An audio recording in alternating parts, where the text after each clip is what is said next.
What's going on, YouTube? You know who it is. Here, back with part 2 of my subscriptions for the week of July 17th, I believe. Real quick before I get into these, my 100 subscribers contest is still going on. Please get a video response in. You have to be 18 or older. I don't care where in the world you are. It can be anywhere. Make a video response to me saying what character in whatever universe you would like to see more of and you think is undervalued and underused, and a character you would like to see less of that you think is overused, overexposed, just all that. So get that in, please. I'll probably give that another week or two before I do that. So, I mean, you have time. Get it in, please. Anybody, like I said, anybody can join. You just got to be 18 or older and make a video response. That's it.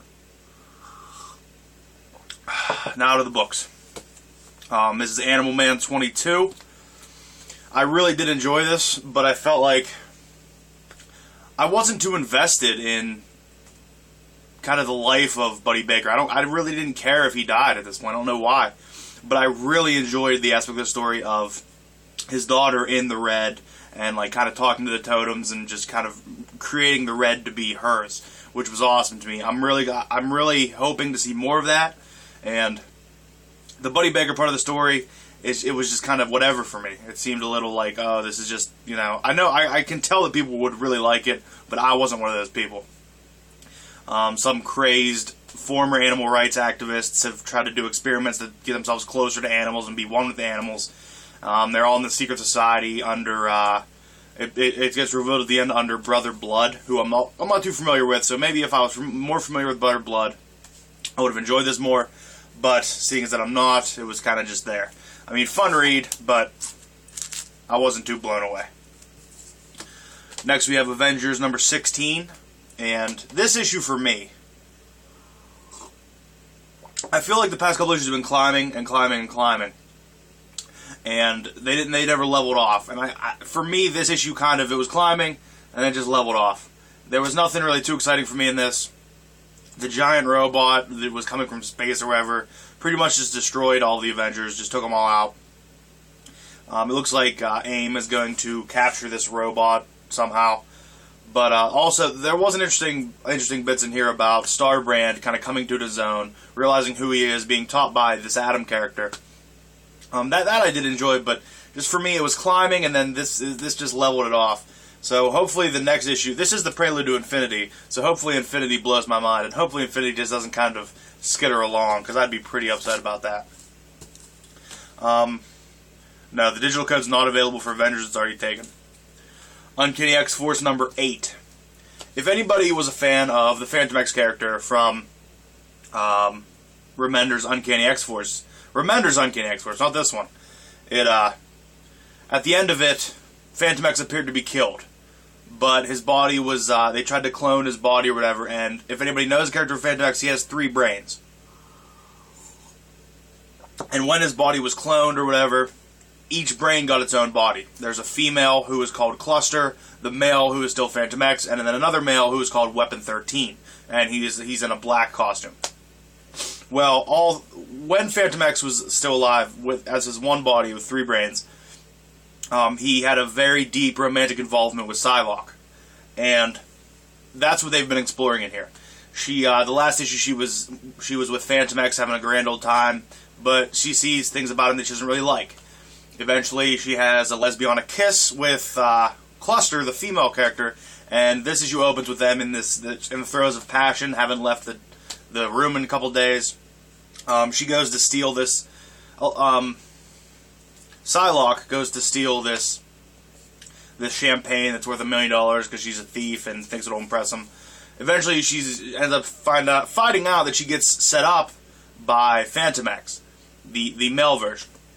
Now, this skips back between past and present, and Phantom X has been kidnapped by Weapon 13, Cluster and Psylocke are hunting for them. Hunting for both of them, to save Phantom X. Eventually, Weapon 13 comes in at the end of the last issue and says, I want to show you how much I love you, I'm the really one that loves you. Because they all have the same brain, they all love her. So she's in the middle of this thing, she kind of loves them all. Weapon 13 uses his misdirection to tell this wonderful story, to show wonderful things about how they need to be together. and actually it appears it might be written that way, but it appears that he's actually a really nice guy and wants the best for Psylocke, although he's supposed to be like the evil one. At the end of this, Betsy wants to kill Fantomex. So that's what's going on. And I couldn't be happier. If Fantomex is one of my favorite characters, when they got split into 3, my hopes were that we saw more of him. We saw 3 of him. I don't care what books he was in, anything. And then we didn't see him for a while. When he showed up in this, absolutely excited. I really love this story. It's wonderfully drawn. It's wonderfully just brought together. And I can't wait to see how it ends because I'm loving it. I know it took a long time on that book. I usually don't go that in depth, but I'm that excited about it that I had to. Next we have Iron Man number 13. Digital code's available for Uncanny X-Force. Iron Man 13, we had the reveal at the end of the last issue of the God Killer armor, which is like 4.73 miles high. Just monstrous. It was used in the war against the Celestials. I guess it killed many, many Celestials. And the Rogue Recorder has been collecting the parts to make it come back to life. And the whole story arc, The Secret Origin of Tony Stark, is telling us that a lot of the Recorder's technology was used so Tony could control this contraption, this monster thing. We also see in this Death's Head back trying to now he's trying to collect a bounty on the Rogue Recorder. So that's the end of that. That's the end of pretty much what's going on in here. That's pretty much the whole thing. We see Death's Head come back, fight the Recorder. Recorder kind of subdues him, and then Tony's figuring something out. And the last line in here is like it's going to be his last decision made as Tony Stark, because it says if he joins with the God Killer armor, the Recorder kind of just controls him, period. Can't do anything on his own free will. Really excited to see where this goes, although this issue I feel could have just been the beginning of another issue. It was very little things lengthened to points that it really didn't need to be for me. A lot of conversation that didn't matter in that book. Digital code's available for that. Next we have All New X-Men number 14. And I was a little confused at the end of the last issue of how Mastermind, who I guess has been dead for a while, came back, and then Jean turned into Dark Phoenix. But great way to come back from it in this and just kind of twist it and say that it was actually Jean sending out these images to try to get the people to, to go away. But actually Wolverine jumps and he says, I can't believe I have to do this again. He had to kill Jean, but then she eventually gets it to where she said, I'm sorry, I didn't mean to do that to you. But some great battling in here. Pretty much most of this book is just a big fight, and it's very well done. You see the original X-Men working together just magically, how you would never expect, how everybody's forgotten how they used to be. And then eventually the Avengers come in, and Havoc and very nice interaction between Havoc and Cyclops. It was really interesting. Havoc comes in and says like, "Hey, let's do an old Summers brother high five," and Scott says, "Do we do that?" And he said, "No."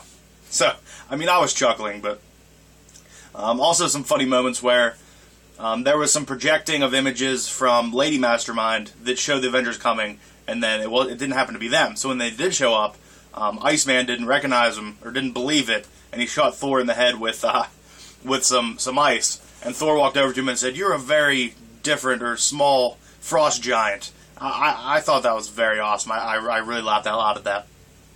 But this has been moving on wonderfully. I'm really liking where it's going. And pick up the digital code if you want to shoot me a message. A book that every issue has just been killer, and it did not let down. Thor God of Thunder number 10. My only concern with this book, the only concern, is after God Bomb's over, what are we going to see? What's going to happen? I have faith in Jason Aaron that he can do it, but the more we get closer to the end of it, the more I'm thinking about it is where are we going to go with this. But at the end of this issue, I guess I should talk about the beginning of the issue first. At the end of the last issue, we see all 3 Thors get defeated by Gore. He comes out victorious. At the beginning of this one, we see what their kind of punishments were. Eventually, we see that Gore's son saves Avenger Thor from falling into the giant crevice. Says, "Kill my dad," and then they all end up getting their hammers back. See, I'm explaining it very quickly, and there's so much more to this book, but it's written so well that unless you're reading the book page to page, you can't even, it's hard to express how great it is. But they end up fighting Gore again, but it seems that Gore has already set off the God Bomb. Last panel of the page is the God Bomb exploding, is what it appears. So, I really love this book. It's hard for me to pick this as pick of the week because, like Daredevil, it's so solid every issue. But, phenomenal book. If you're not reading this, you shouldn't be reading comic books because you don't know what you're doing. If you want to give it a shot, I mean, I know it's part 4, but I got the digital code if you're interested. Shoot me a message. Fantastic Four number 10.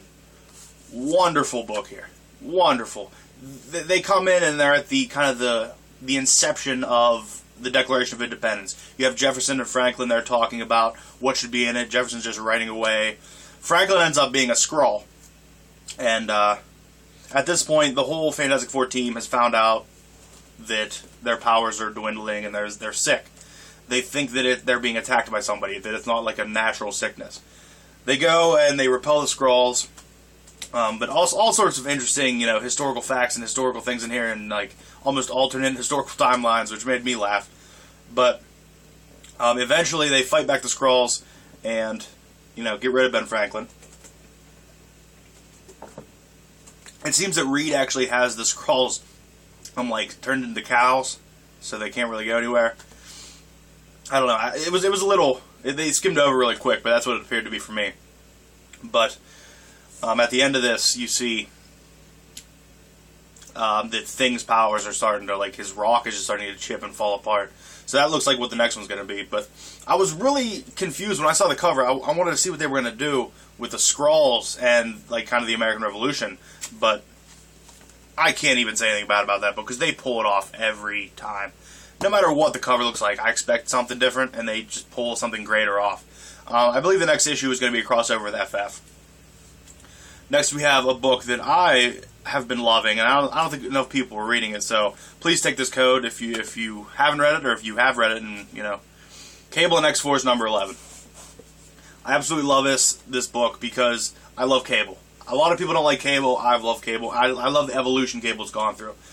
But this book doesn't even have Cable in it, this issue. This is pretty much a Domino and Boom Boom, who also was referred to as Meltdown. She was in the original X-Force team. Pretty much a solo mission for the two. I guess Cable predicted that this boy was going to gain mutant powers and wipe out an entire hospital and kill everybody around. So their job is to get him out to safety. A lot of talk between the two, a lot of funny banter. There's also the side story of this when the last issue, Blacksmith, the former mentor of Cable, blasted his daughter Hope with some type of crazy rifle. Now they're in this crazy dimension that said it's going to be her future. So that's going on in addition to this. They end up getting stuck in traffic on the bridge, and they have to get out. They have a timer. They know when his power's going to shift. Boom or Meltdown. She's called everything in this book. Actually, I don't know if she was referred to as Meltdown in this. She gets out, clears the bridge, trying to make way to get out. Domino says, no, there's not time enough. So then the boy kind of explodes. His powers go off, bridge falls. They survive, but they saved a lot of people. But the boy, he has these new powers. I don't know what they're going to do with him. Is he going to be done in this issue, or is that it? Excuse me. But the best thing about this, which really excited me because I was such a fan of the '90s Cable series, and I think even some of the X-Force, the original X-Force series. I know that sounds weird, but I'm a fan of them. At the end of this, it goes back to where Blacksmith and Hope are in this apocalyptic future, and they're fighting these things that almost look like what's the guy's name from New Mutants? I think he was called Warlock at some point. I think he was also called Cypher or something like that. But they look like him, and they're kind of getting beat down by them. You just see a sword slice through him and says, "Don't worry, you're saved." And it's actually a female Strife. And if anybody doesn't know, Strife is the clone of Cable. But this looks like it might be Strife, a future clone of Hope. Originally, I'm not going to go into the history of Strife and Cable, but I was super excited because I think Strife is an awesome villain, and I don't know what this female Strife is going to do, but I think it could be awesome. I think it could be pretty sweet. Looking forward to see more of this. I know that reveal probably didn't mean a lot to some people who wasn't a big fan of Cable or anything, but I mean I absolutely loved it. And now my pick of the week. Not only just my pick of this pile, my pick of the week. The past part, those aren't my picks. This is my pick. Thanos Rising number 4. Unbelievable. I was watching Sleepy Readers. He talked about this a bit. He said he wants to see how Thanos is going to go from this kind of just run-of-the-mill serial killer to this just monster committing genocide on everybody. And when I get a miscode and he reads this, I hope he puts something up talking about it, because I really want to see his thoughts on if he thinks this did a good job doing that. I called this from the beginning. I mean, if you go back and watch my original ones, when he met the female, I said that is going to be death, that will be death, and it proves true. That's why his whole crew thinks he's crazy, because he's been arguing and screaming at this female that that ends up being somebody that nobody else can see. Only he can see him, and it ends up being death. She rips away the flesh that hides her, and she says, "You can be mine," but there's just not enough killing. She says, "You have to go back to Titan." So he's going back to Titan now. This is just incredible. It does so well, paying homage to Jim Starlin creating the character. And, well, I guess I don't know if I could say that because of Marvel copyright laws, but